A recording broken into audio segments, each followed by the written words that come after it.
And now I'm pleased to introduce our presenters, Larry Reagan and Kim Eke.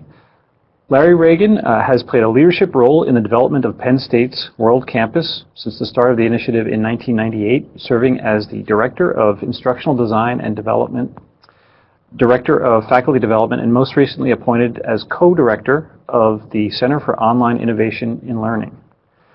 Dr. Kim Eke is the Director for Teaching and Learning Interactive in Division of ITS Teaching and Learning at the University of North Carolina at Chapel Hill. Prior to joining ITS Teaching and Learning, Kim was a Senior Instructional Designer at Elon University and developed online courses at Penn State World Campus and Michigan State's Virtual University. Welcome, Larry Reagan and Kim Eke. Thank you. Thank you, Rob. It's a pleasure to be here. And so nice to have you join us this afternoon to talk about an issue, I think, or a topic that is critical to success in the online teaching environment, and that is helping faculty members understand how to establish and maintain their personality, their presence in that online environment, and what that means to the learner. So I'd like to start off with this quote because it's one I think that kind of captures, for me anyways, the idea of what online presence means. Woody Allen, many of you probably heard, 80% of success is showing up.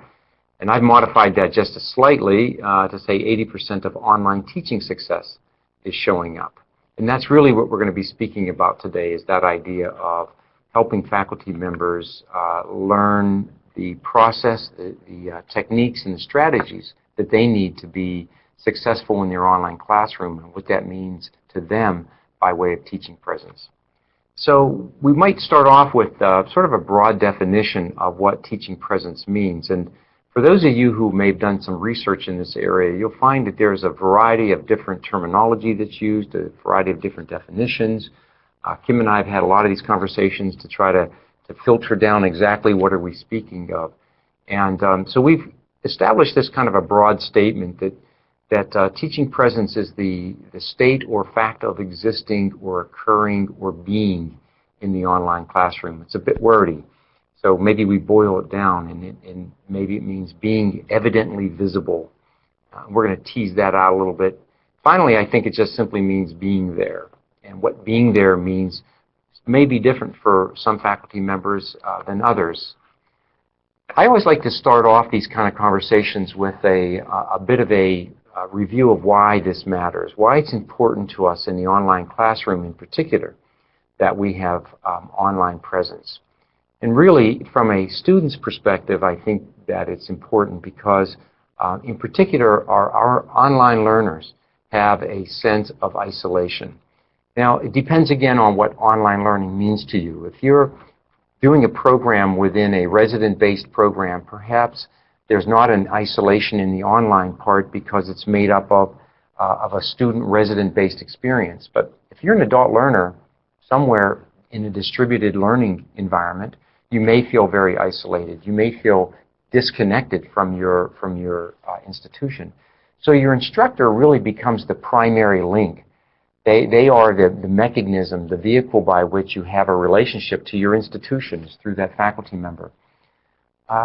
There's a sense that adult learners tell us in lots of feedback that they need to know that there is somebody in control of that online learning environment, that it's not so much about the learner interacting with a computer in what we might call computer-based training from years ago, that it's really much more about an instructor-led, instructor presence in the learning system that they're going to be more comfortable with.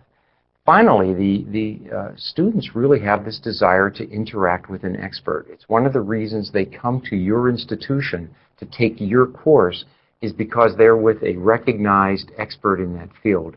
And that means that that particular expert has to be present to that learning experience and not missing in action, as we sometimes refer to.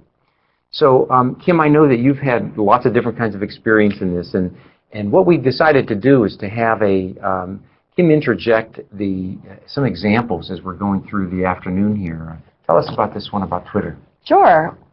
So my example is I recently participated in a MOOC, and a MOOC is a massively open online course. And you may be familiar, but there can be hundreds of thousands of students in a single MOOC or single course. And so I participated in one that had about 500 students in it. And it had a learning management system. We used Canvas for the content. But the instructors said from the outset, there were 3 of them, and they said, we are going to be on Twitter. If you want to interact with us, you will find us on Twitter. And indeed, that is where they were. And that's where the majority of the conversation was. And if you needed to meet up with somebody or find out what your instructor thought about a reading or something, that's where you would find him or her.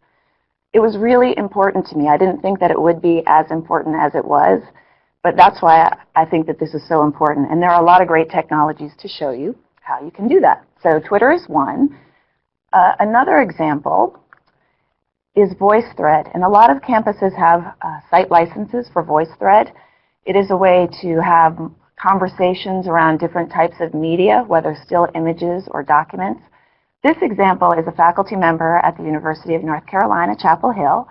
She teaches an online course for faculty to help faculty teach online. And she establishes her persona and information about the course using VoiceThread. And so that's another technology that you might consider. And then my third example is called Scoop.it. And Scoop.it is a curation technology or application, and we'll talk more about that later. But what Scoop.it does is allows you to collect a bunch of resources or sites and provide them to people in a packaged way that's quite visually interesting. And so this is an example of a face-to-face assignment that's been converted to online. Basically, there's an assignment to review a bunch of different newspaper sites. The collection, the total scope of the content is provided in Scoop.it as well as the assignment, and students can go from there. But what I would like to point out with all of these examples is there's a little icon there, and you can see I'm in pink. It says Scooped by Kim Eke. When we're talking about being visibly evident, these technologies often have you, a little picture of you or an icon of you associated with the work that you're doing or the information that you're sharing. And that's one way to maintain that visibility and that trail of evidence that you are there, you are online with them. Turn it back over to you, Larry. Okay, so Kim, maybe before I do that, if I could just ask you, so when you're looking at, and Kim is the person I go to when I want to learn about, okay, what technology, I have a problem, Kim, what technology might I apply? She's got a great way of keeping up on that. Are you seeing now, as these new technologies emerge, are you seeing different functionality, different affordances that allow us to be more present in this space? Absolutely. I think just the fact alone that you have a visual presence with those technologies is part of it. We can look more at, as we go through these technologies, we'll look at those different affordances. I think that's the most obvious that spans across everything that we're going to look at today. And I know you get excited about I do. I'll try to calm down. How these technologies apply to us, I think, which is really cool. So we have a question for you, maybe to get us started and to hear a little bit from you. Can you describe for us a challenge that you've seen as faculty move from that face-to-face environment to the online environment? So this goes back, step back. We're in a process a lot at our program in the World Campus of working with faculty members who have a great deal of experience in face-to-face teaching. And many of us, myself included, have come up through environments that were primarily face-to-face. Now we're looking at this online instruction, and I'm wondering from you if you have things that you see faculty struggle with as they're beginning to make this migration from one delivery format to another. So I'm going to post that up there, and Rob's going to share with us as we get some incoming comments made. So let me start off a little bit with from my observations of the last almost 15 years now at the World Campus of doing online training. And I have to tell you how I got to this list first, because it's kind of fun. Over the years, you hear faculty members and sometimes learning designers, sometimes administrators, making comments about what it means to teach and learn online. And I've captured those. Sometimes they're a little humorous, and I can't, one that comes to mind is, oh, the administration just wants to put all of us into a computer box so that they don't have to hire faculty anymore. That was when we heard in the very beginning, we're going to put this all into the system. And it really had to do with trying to help faculty members understand the requirement of their instructional presence in this environment. So I've got some ideas here. Rob's got a little feedback as well. Yeah, thanks for sending in your comments, and I realized that I forgot to tell you how to do that, but you figured it out on your own, so yay for you. Okay, so faculty and upper management, scroll a little bit, let's see, may not have the technical skill, knowledge, or even confidence to explore. Let's see. Adequate time to respond to student questions.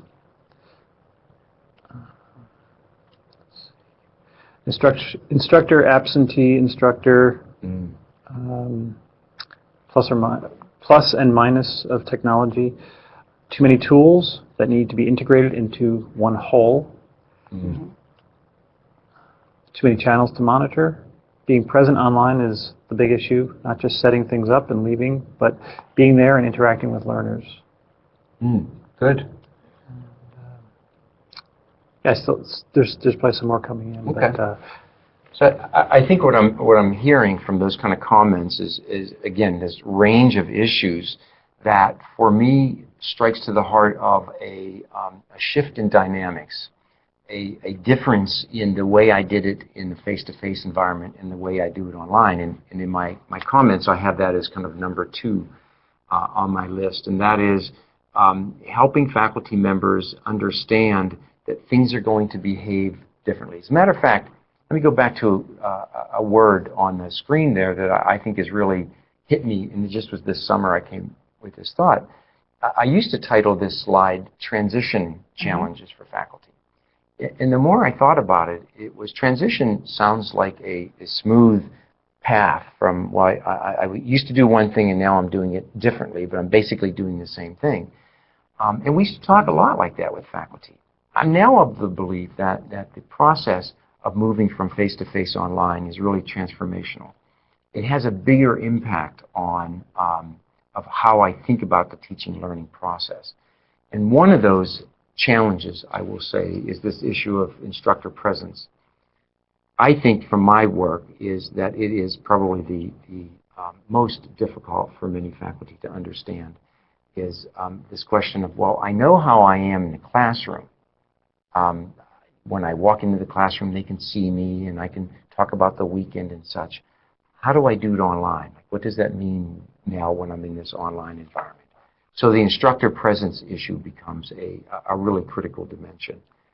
So what we'd like to do this afternoon is focus a little bit on that topic of instructor presence and maybe give you a framework to work from. And what Kim's going to do is to provide maybe a color commentary of, oh, here's some ways we can do that. Here's some neat tools. And I always learn from talking with her about new strategies and new techniques. But Rob, back to one of those comments, and I know Kim's going to address this in a little bit, is that issue of feeling overwhelmed.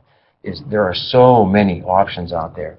How does one decide and filter through all of these wonderful tools to pick the one that you're going to get the most benefit from? And I think that's something we've got to talk about, and Kim will share some insights on that in a little bit. So good list there, folks. Thank you for sharing that. So we thought we'd do is provide an instructor presence framework, and this is something that Kim and I have worked up as a model for planning on how to be actively present in your online classroom. Now, I have to say it didn't grow out of nothing. It grew out of some review of existing frameworks, existing models. I'll talk about that in a moment. And we tried to restructure it a bit to make it as an application. So it has some direction, it has some guidance on how you might work as a faculty member, or if you're an instructional designer, how you might work with your faculty member to actively think about being intentional about establishing and maintaining your teaching presence. So I'm going to start off with this question again. Rob, I'm going to ask that maybe you monitor this for us. For you folks, when you think about online teaching presence, what are the characteristics of that of that statement? What does it mean to you to be present in your online classroom? And again, if you can use that chat tool for us, Rob will give us some feedback, and we'll see how that fits into and fits into our framework here. Well, we're already getting some interactivity and communication, quick feedback. You appear real to the students and engaged with the flow of the course. And there's still some more coming in. Boy, is that so different, though, than what some may have thought of in the early days, where they said, oh, Right. I just have to put my material up there, and the computer will teach the student. Timely responses. Okay, so I'm hearing things about the level of interaction and the responsiveness, the time of that, also helps us characterize how present I am. So those are good ideas. We're going to try to take those and expand those a little bit, and both have Kim share some ideas and some concrete strategies and tools with you. And we're going to give you this little bit of a format that might help think about, be intentional in how you plan for your teaching presence. So the first research nod I'd like to give would be to the community of inquiry that came out of the Canadian effort with Randy Garrison, Terry Anderson, the University of Calgary, and then lots of folks at the SUNY system, Peter Shea and Alex Pickett and a bunch of others, who have really worked on developing a structure for defining what this community of inquiry means, the student's engagement, student learning in the online environment. And they organized their model into these three domains of a social presence, teaching presence, and cognitive presence. And our model is really, I think, taking the teaching presence and trying to define it a little bit more, that then again provides some how-tos and some concrete ideas about what that means. Because I think there's, in each of these three domains that they provide in the community of inquiry, there's a lot of good stuff. And you can take each one of those and create nuanced ideas. But we're going to focus in on the teaching presence one today and tease out what that might mean. So in the community of facilitation and direction of the teaching, social dimension to that, and they throw in this term cognitive presence, and by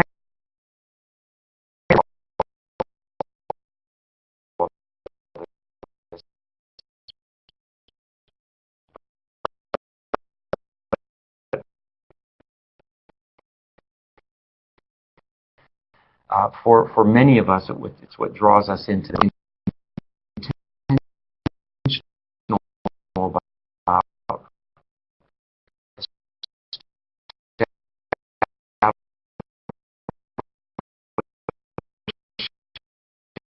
instructor presence.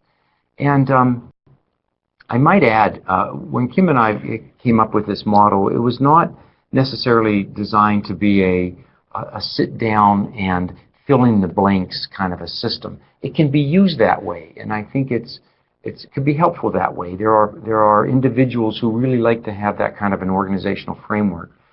It can also simply be a reference point as an instructional designer or as a faculty member, that as you're building your course, you can look at these different categories, this rubric, and ask the question, am I being present in this format? Have I thought about how I represent myself as a human being, my personness, if you will?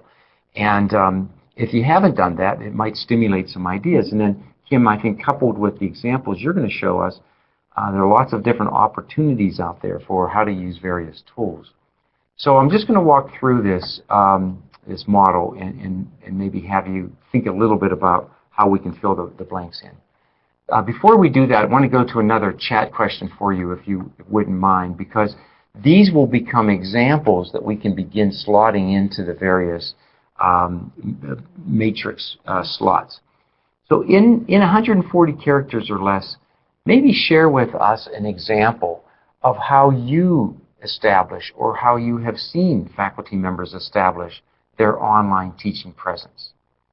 And what I suspect we're going to see as these comments start to come in Rob's telling me already, we're getting feedback in here, is we're going to see some ones that are sort of what I'll call low-hanging fruit. And they're always good ideas. And then what's neat about this exercise is you begin to get more nuanced techniques. And those are the ones I always learn from. So, oh, I hadn't thought about that. You know, what a neat idea. So as those are coming in, Rob, maybe we can get some of that feedback from you. One or two to share? Sure. A welcome video that's directly tied to the course. Terrific. Sorry, this is scrolling on me. Skype or FaceTime. So more of a synchronous presence? Let's see. Weekly announcements about due dates, email with general feedback, discussion board questions, video and pictures, and in-depth online discussion. Verbal announcements using a podcast. Cool. You know, one of the things I've noticed in a lot of this idea of online teaching presence is the use of media. An enriched, more enriched environment. We can now do it on our cell phones and get pretty decent quality. We can do it in a room that has some good sound characteristics of it and produce a short video using the camera built into our computer. Doesn't do a bad job in creating a little video presence and to do that welcoming comment. I'm going to show you a sample in a little bit of a friend of mine who does one on his Harley and out and about in Pennsylvania, and it's a lot of fun. It's not exactly the room quietness that we may always want, but Jerry gets a neat effect done with his. I'll share a little bit of that in a minute. Anything else, Rob, that you've seen come through, or? Just a comment, it's critical that videos be short and focused. Oh, good point, good point. So there's a whole technique. Not only do we have the capability of using my iPhone or my computer or a video camera, then there's a technique of how I do that and how I do it effectively, which I think is something we have to consider as well. So let me walk you through this framework a little bit, and then maybe we can even take some of these examples and see how they slot into this system. So the first is talking about persona. And what we mean by that is really the strategies and the methods and the techniques we can use that helps build a sense of who we are as human beings.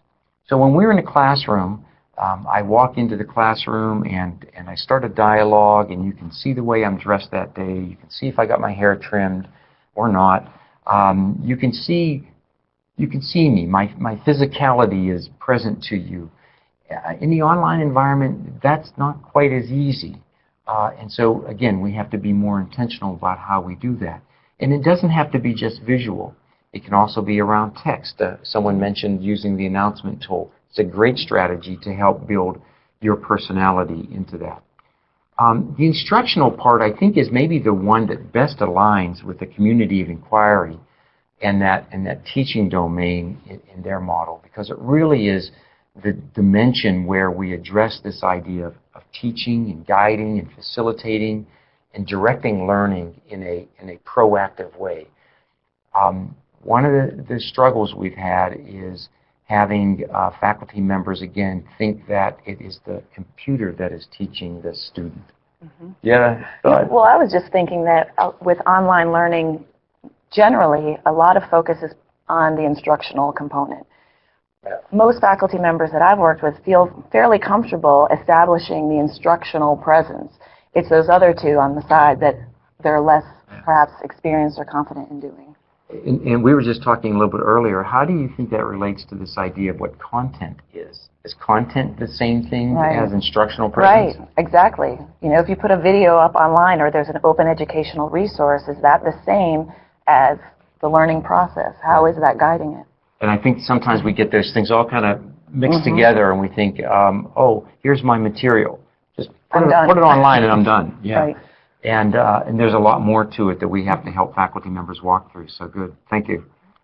So the last one really has to do with this social dimension. And before we end this afternoon, Kim knows I'm going to do this, I'd like to come back and share a little bit of a research project that we've been involved in that maybe begins to highlight some aspects of this social dimension of exactly what we mean by that. Because I think, again, there's a lot there to consider. The social piece. What do we mean by social? And are there differences, or are we lumping it all together into, like we do with instruction and content, where we say, oh, it's the same thing, and we've got to kind of tease that out a little bit.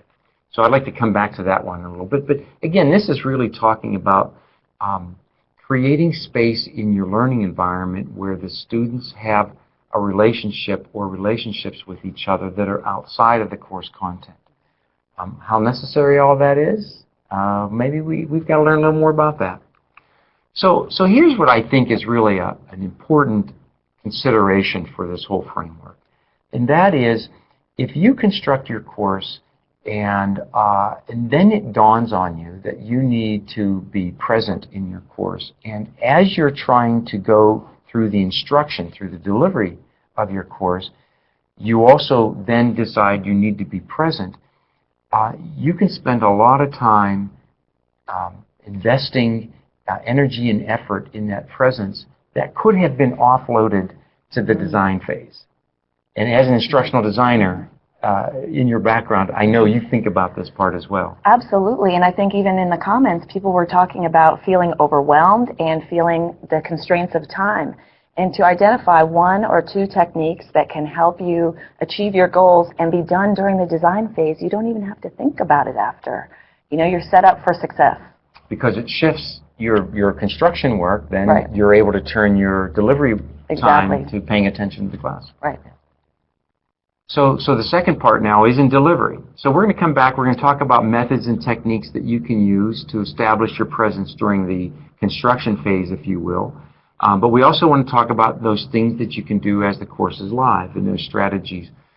And maybe there's an in-between piece, and that is, do you sometimes build the engine, the infrastructure in the design phase, and then once you're in delivery, you're now operating it. But you're not trying to do both. You're not trying to build it and operate it in delivery phase. That's a good analogy. So maybe we can dig into that a little bit. So let me give you a couple examples of this idea. So here's my friend Jerry Santoro, who teaches our Information Science and Technology course. And Jerry's a good friend of mine. He's a great character, and he's got a lot of energy. Jerry drives this, or rides, I guess is the correct term, sorry. You see, I'm not a Harley guy. That's only because my wife won't let me, just for the record. I've always wanted one. Jerry rides this big purple Harley around State College, Pennsylvania, and you can often see him on the road. But he actually uses this really cool technique where, as he's teaching his course in the fall, he'll start, you see him here in a T-shirt, and he'll be visiting some location in State College, and he'll stop the bike. Sometimes he's still sitting on the bike. He'll shut the machine off because it's loud, but he'll do a minute or two introduction. And he does a couple things there that I think is really kind of interesting. One is he tells you where he is. So, hi, I'm here. In this case, I think he was at a local fair, sort of like a county fair. Hi, I'm at this local fair. He talks a little bit about that, which connects Jerry to his community. It's kind of interesting. And you say, he's part of, he's engaging in his environment. He's engaging in his community. If you don't live there, you certainly get an idea that, oh, this is kind of a neat place. This is where Jerry lives. Then he talks very specifically about what's coming up in that week's lesson. He gives a very nice outline. Again, I think to the point that we saw on the chat line, he does these in a 2 to 3 minute little clip, and then he signs off, and then you're turned over to interact in the online classroom. The following week, he goes to another place. The ones I've seen, he goes to a local fish nursery, which is kind of neat, a hatchery. And he talks about a little bit about the fish nursery and what they do there. And then he'll even tie in that topic to the location he is. So if he's talking about technology that they may be using to control devices, he can tie that into the particular location. Not everyone can do this. Not everyone has a purple Harley. But it's kind of an interesting idea of connecting your environment. And it certainly is something that Jerry can do before the course is taught, which is the nice thing. So he can do in his weekly rides, he can be doing it as an example for this upcoming week's lecture, or in Jerry's case, I think, now I'd have to ask him how he does this, He may do it as the course is in delivery mode. So it may be he constructs the environment to record these, but then as the week goes on, he's actually physically. So maybe in September or October, you're going to see Jerry with a coat on because it's now cooler to the location he might go to. The second one I want to point out is this a faculty member who's absolutely wonderful in the classroom. He has such character and such energy. He teaches an environmental studies course, and he talks a lot about energy consumption and stuff. Students absolutely love this professor. And the instructional designer had to wrestle with, well, how do we capture Dr. Sumati and get him and his personality into the online classroom? And so what they created were these caricatures. And they embedded these caricatures throughout his course. Now, not every lesson has one, but there are spots through as he's teaching the course content where you can click on the icon or the caricature and listen to him talk about this particular, or he may have an activity he's going to describe. It's a wonderful way to capture his voice and his energy in sort of a live mode through this little cartoon character. It's very effective for him, different than what Jerry does. Again, these are all pre-made, so they're not trying to do this as the course is being taught. These are things that are being done beforehand.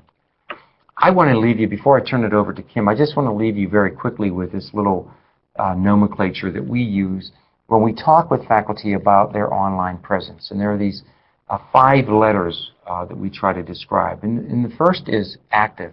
The term is avail. And it's a shortened version for me of availability. The first is active, and that is that the faculty member understands they are to be regularly participating in class activities. I once had a faculty member who said to me, "Oh, Larry, you won't have to worry about me. I'll check in at least once a week." And I said, you know, we need to talk about that. That we need you more regularly present. The second is that you're visible and that you leave a trail of your visibleness. That you go in, whether it's a posting to a discussion board or it's a new announcement or it's a new video that week, that the students can see somebody has been here. The third is that you're accessible, that you open up the opportunity for students to have inquiries with you, to have an interaction with you, and that they know that you're approachable. The fourth is that you're involved, that you participate as a member, so that this is a little bit different than being just active and in the classroom. This means that you're actually providing responses back to questions, or that you're involved in discussion boards. It, again, doesn't mean all the time, but on a regular basis. There are times where I know you want to build discussion boards where the faculty member will say, I am not a part of this. The last one I always think of as kind of driving the bus, that our faculty members are responsible for the classroom management. They're managing the event from the start of the class to the end of the class, and that their leadership is visible, and the learners have no doubt who's in charge of directing this experience. So I'm going to turn it over to Kim. She's going to walk us through some examples. All right. So before we start, I always like to say, you know, I'm going to give some ideas and some samples, and the best rule of thumb for all of us, myself included, is to keep it simple. These are ideas to get you thinking, but not everything to try tomorrow. And so as we look at these different technologies, our goal always is that we're intentional and we're selecting a technology for a reason. There are lots of good reasons to select and lots to avoid. And then finally, you know, think of this, I'm in Madison, so let it wash over you like a warm breeze, but really let this wash over you. Technology sometimes feels like a fire hose of water coming at you. There's so many changes. And I think this came out in the comments already. How do we keep up with these technologies? I manage educational technologies, and I have a hard time keeping up. We're just going to take little samples, little tastes. It's a stream flowing through, and we're just going to keep learning and growing with it. So it's okay with you at the end if I'm not able to do every single one of these? Absolutely. We would not expect anyone to do every single one of these. Fair enough. I also wanted to make a caveat that I grouped these into categories just for the sake of having a framework to think about them. And so these are the 3 categories, and that's what your handout has them organized into these. But know that these are kind of fluid and flexible. We're talking about social media in many cases, and so it might cross over boundaries. All right, so the first example I wanted to show you is called TitanPad. It's actually EtherPad underneath, which is an open source software that was a precursor to Google Wave, and it's known on the web in a variety of different formats. TitanPad is one you could go to. It is free. There is no account required, and what it allows you to do is to synchronously edit text documents. And it can have, you can have a group of people log in simultaneously and literally see the changes happen before your eyes. It's much like Google Docs, but simpler. And so TitanPad, you could have 7 students collaborate online. You could use it, let's say you wanted to use an old school technology like a phone conference for maybe an exam review period. You could do that, and students could be taking notes simultaneously while you're talking or adding questions, etc. There's really no limit to what you and your imagination can dream up for this collaborative tool. So if we could, I would ask to show a brief video. I think it's 1.5 minutes. Thanks.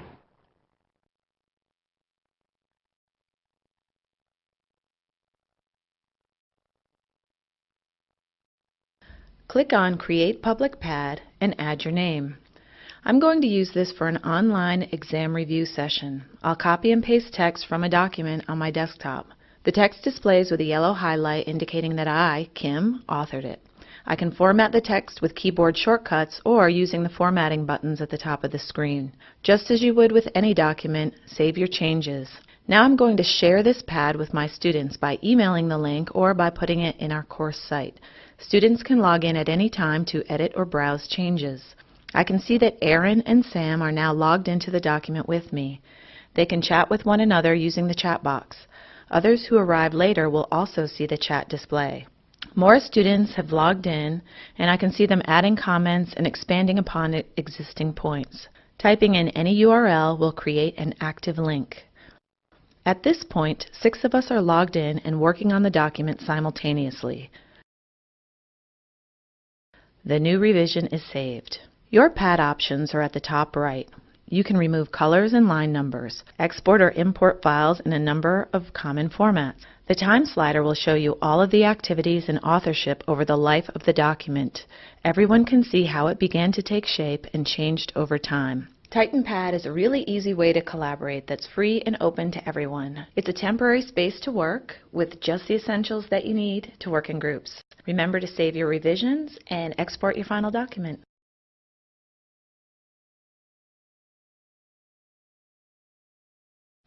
There. I like Tumblr, and Tumblr is a blog that is especially suited for mobile devices and reblogging.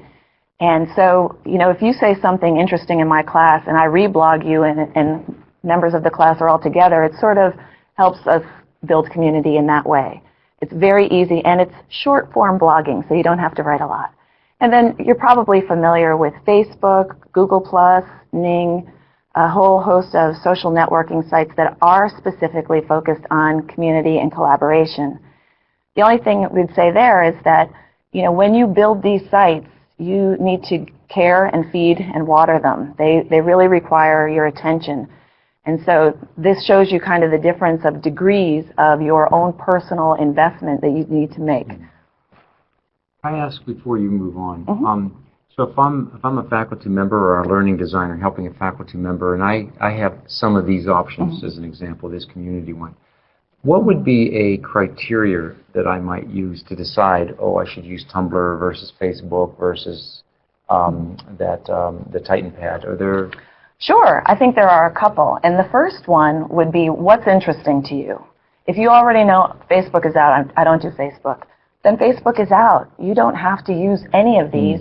If there's something that's interesting to you, or if there's something that you're already using in your regular life outside of work, that might be a technology that you can see how it would transfer from personal work life or personal life to work life.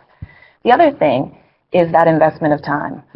If you know that you could do a short blog every day or every week, but you're not going to be maintaining a social networking site for people, that's an indicator right there of how much you need to invest. Do you ever suggest that faculty actually talk to their students about, which of these environments? I mean, where do we take that step and engage them? Like Facebook, I've heard, you've heard the stories about Facebook say, no, I don't want to connect with you. Right. At least personally, I don't want to connect with you via Facebook. But if you had a class site, maybe that one would be okay. Is that an important thing to do? That's a really, I haven't thought a lot about that aspect of it. We've been dealing with it mostly from the faculty members' perspective, but that is a great approach. And I do know some faculty members work that way. I think for me, working with faculty, it has a lot to do with how comfortable they feel. That came up in the chat earlier. Yeah. And maybe there's some other comments that we can hear from Rob. Yeah. Thank you all for participating in the chat. It's been quite lively as you're giving the presentation. Just a couple of questions that sort of jump out. Is there a list of online classroom management tips, techniques, pro activities available? Is there a list of activities in terms of of online presence? Is that what you?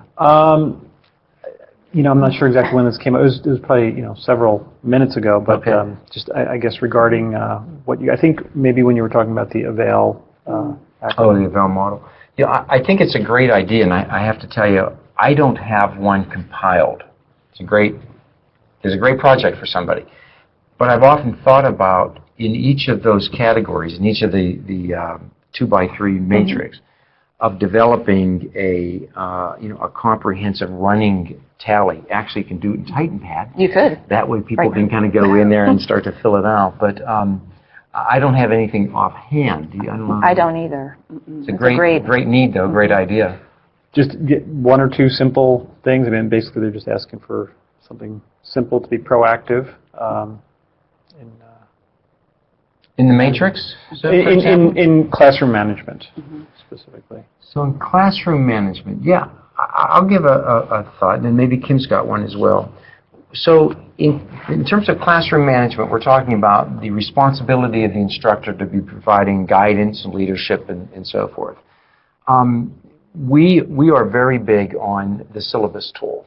Now, how does the syllabus tool relate to online teaching presence, Well, it does if a well-defined, structured syllabus helps the learner navigate through the course operation. So if it's a 12-week course, I know exactly what's happening in each week. That's something that I obviously am going to do before the course starts. Well, I say obviously. It's recommended you do it. We sometimes have faculty members who are still creating their syllabus on the fly, which is challenging. But if you've got that syllabus, there's a device that can be easily used as a starting point. It's done during the design phase, construction phase, then during implementation phase.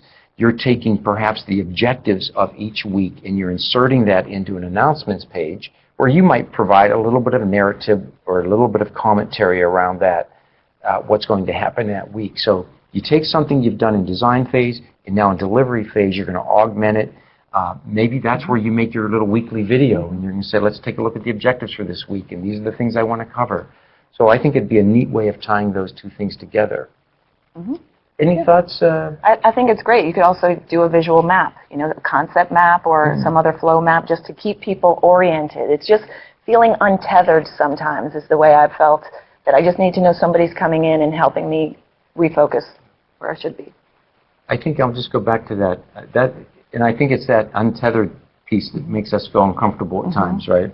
Yes. So if I don't know what's coming around the corner in this online class, I get anxious. Again, going back to something like a syllabus or some mechanism of communicating to the learners, projecting, actually, this is what's going to be happening next week, make sure you're aware of this, and then using a variety of devices, whether it's a TitanPad, editable syllabus, or whether it's a video clip I might embed on a more ad hoc basis that I can add in. Anything, I think, that gives the learner the sense that A, you're under control, and the course is under control, and B, you're providing you're in management of this experience. It's not an ad hoc sort of untethered experience. And I'm going to guess it's going to go to a comment Kim will make as well about trying not to use all of these. Right. We know for learners as well, they get very frustrated when and I'm guilty of this. I see a new technology, Kim tells me, hey Larry, you've got to be looking at this one. I look at it, oh, I've got to learn how to use that. And now I'm trying to embed it into my course. I have just added another layer on part of the learner to now have to master a new technology. And I think we have to be aware of that as well. Okay. All right, so let's look at another category, communication and feedback. And I've selected SlideShare. And many of you may already be familiar with SlideShare, but it's a place where you can upload your PowerPoints, your keynotes, your documents, what have you. So SlideShare could easily fit in the content category because it's a great place where you can make your slides for your course public or not. But what you can do with SlideShare that you might not have done is notice that there are comments. All these social media allow for comments. So there's my little picture underneath, and that's a SlideShare that I made. And I can get comments from interested people. Maybe I want to get comments, or I invite comments from Dr. Reagan to come talk to our class who's doing something online. Or maybe I'll use all of those different share buttons on the other side to get the word out. And so I think SlideShare is a really easy technology to just try. Just upload a PowerPoint, see what happens. You don't really have to do anything. What also is good about SlideShare is that you make your content accessible to students on their mobile devices if you wish. So it's pretty nice and pretty simple. There are lots of other tools. There's tons that you can use for communication and feedback, and you've already identified those in the chat. Skype is one that Larry and I did preparing for this workshop. Anybody that has a web conferencing tool at their institution, like Adobe Connect, Blackboard Collaborate, Microsoft Link, those tools might already be there for you at an enterprise level. So those might be things to look into. You might also want to get feedback from students about, formative assessment, how's the course tempo working for you, the technologies. And there are a lot of simple polling tools, and you've probably heard of SurveyMonkey or Poll Everywhere. They're all designed to be embedded in your course site or viewable by mobile devices. So again, these are options to consider, and we wouldn't recommend using all three of these tools in your course unless you have a really good reason for doing so. I personally use the Skype, and I do pay for the premium. I can't remember now what it costs, but it's a few dollars a month. And the reason I like it is increasingly I'm finding not only my students but my colleagues are using it. And so you talked about TitanPad a couple minutes ago, but within Skype, there's a feature to be able to share your screen. Now we can't both be editing at the same time, but if we're co-authoring, perhaps we've got the document up at the same time, or perhaps the student is showing me their document, and I'm able then to make comments with them as they're walking me through it. So these synchronous technologies, I think, at least we're seeing a lot more integration of the synchronous component to the online class. Are you picking up for that as well? Absolutely. And one of the things I've seen is that there was always, in some programs, you might have to assume that students cannot be participating synchronously, that you can't mandate that they work in groups synchronously. But there are so many technologies available now that if they wanted to, or if that was an option that you gave them, they might take you up on it. And so I think it's really pretty exciting and interesting, and it makes that experience so much richer to be able to get to know the people you're working with. The last category is content and curation. And I'm going to use Digo as an example. And curation is a term borrowed from museums. So they curate the materials that we go view in the museum. And there have been a lot of social networking tools that have come out in recent years that are really focused on curating content. And so librarianship skills are actually digital media skills as well. So I remember when I was in school, I had to learn how to read articles and to read texts in my discipline as experts in the discipline did. And so instructors would say, okay, you need to underline text and you need to think critically and ask questions. And this is how I learned to read. One of the things that I think is so interesting, and Digo allows for this, is social reading. And so Digo is a tool that started out as a social bookmarking tool. If you're familiar with Delicious, Digo is similar. And so I can have my Kim Eke content or my account, and I'll say I'm going to bookmark everything having to do with teaching online, and Larry can follow me and learn. But Digo goes a step further. And what Digo allows you to do is to annotate the web. Anything that you see on the web, you can highlight it. I can share that highlighting with you. I can share it publicly, or I can share it within a group. And so if I want to, and if my students had accounts, so we'll talk about this later, but if they did, we could literally have conversations around particular parts of text if we wished. I can use this as a way to get at metacognition, ask them to think about what they're learning, ask them to deconstruct what they're reading, or what critical questions this essay might raise for them. I think it's really, really interesting. Social reading was actually one of the top, I can't remember, 12 new media consortium technologies, emerging trends for 2012. It didn't make the final cut because they weren't sure what to do with this. They didn't have enough research on it, and so that's where all of you in the audience come in. We'll be looking for your research on that topic. And there are more tools, and so there will always be more tools. Remember, we're just dipping our toe into this swiftly moving river.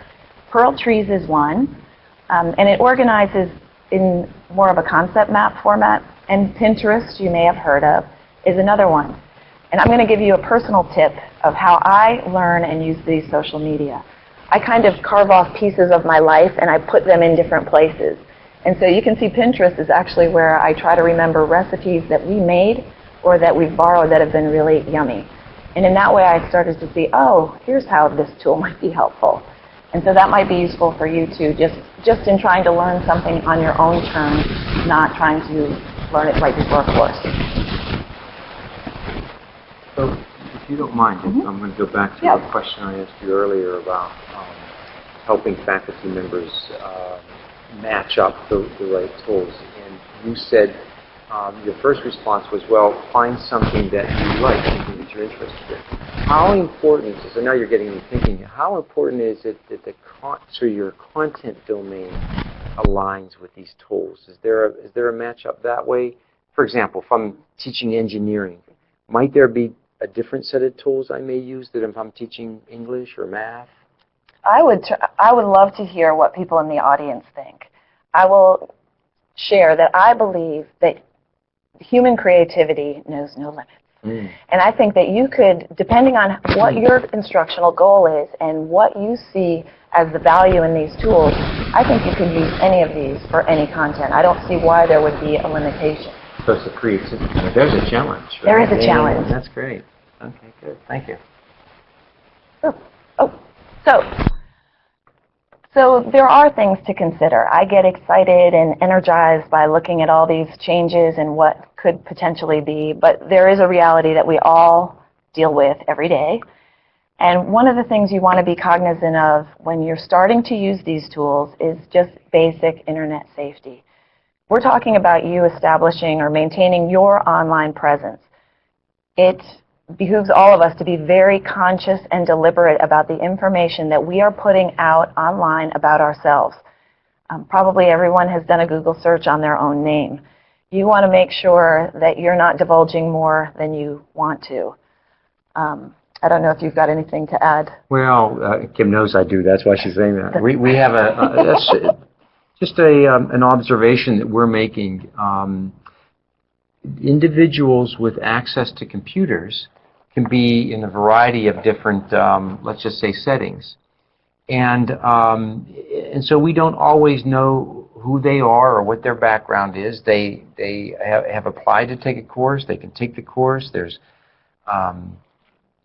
processes to put them into the course. But ultimately, in the end, we don't always know exactly who they are. And I think there's a danger, or there can be a danger, of us becoming overly familiar, sharing more than we might even share in a face-to-face environment that might not always be healthy. And that's where I think this internet safety, keep in mind what you're divulging, what we're showing. There's a common example of this is always brought up about, and I do this myself. I have a photo I use in one of my courses with me and my daughter, my now 20-year-old, next to me, and people have asked me, how do you feel about putting your photograph of your daughter online where you're... That's a good question. You know, it seemed like a good idea at the time. Maybe I want to rethink that some. It might be safer for me and my dog rather than my daughter. So just being aware of it and thinking it through, I think is really the critical point. But it's a good issue to remind us of. Right, absolutely. And in that same light, you know, if you're asking students to create accounts as well, that's, you know, you want to be 10, 100 times more deliberate and intentional and thoughtful about that. And that brings us to, you know, we're really talking about you and your online presence. We don't need to have students creating accounts for any of these things, really. If you want to just have a way to make that visible trail, that evidence, and show people that you are there, you're responsive, and you're participating, there are lots of tools that you can use to do that without worrying and getting paranoid. We don't want to do that to you either. Just like Larry was saying, you don't always know who's in your course, and you want to make sure that your course is accessible to everyone, and you don't know what devices they might be using to access it. And we work very closely with our Office of Accessibility Services. We want to advocate and give people opportunities to use technologies that will help them construct meaning, but at the same time, we don't want to shut the door. If people with screen readers or other devices can't access it, you know, it doesn't help them. So we want to make sure. For example, if we just go back for a second, and using those little video, which is really nice now that YouTube does, they will automatically transcribe. I don't know how long it takes them to do that. Not long. And the transcriptions may not be 100%, but they're pretty darn good. They're pretty good. Yeah. Absolutely. Absolutely. And so this is really about finding the best fit, I think. That's the way I approach it anyway. You know, there's a lot of technologies out there. A lot of them do the same kind of thing, slightly different, but maybe one appeals more to you. Maybe one fits you better. And as a way of getting started and just trying and embracing learning, that's the way to go. Also, you want to think about, we know that your time is valuable. You know it's valuable. So if you're going to try one thing, what's going to have the greatest bang for the buck for you? And hopefully you and your learning designers can help identify that. So in closing, we would say keep everything as simple as possible and not simpler. And this is Albert Einstein's quote, not ours, unfortunately. But it is a great idea of trying not to overcomplicate. Right. How do you add value and not overcomplicate? I think that's maybe the challenge for us. I find, and then we're going to turn it over to Rob to kind of wrap up, but I just find this whole area so exciting from the demands of creativity. It's kind of where we get to practice some of our art on top of the science of teaching, is because we have affordances of these technologies to do some really neat things. Absolutely. So our last question is, what strategies or online presence techniques do you have or would you consider in your online course? And you can add it to the chat box, but maybe it's a thought you just want to leave with today. And if I could just wrap up on our end, one way to really engage in this question is to talk to your colleagues. Talk to someone who has done this technique, and talk to your students. Ask them what they're using. What technique would they like to see? And you get wonderful feedback that way as well. So thank you so much for your time and attention this afternoon. Thank you.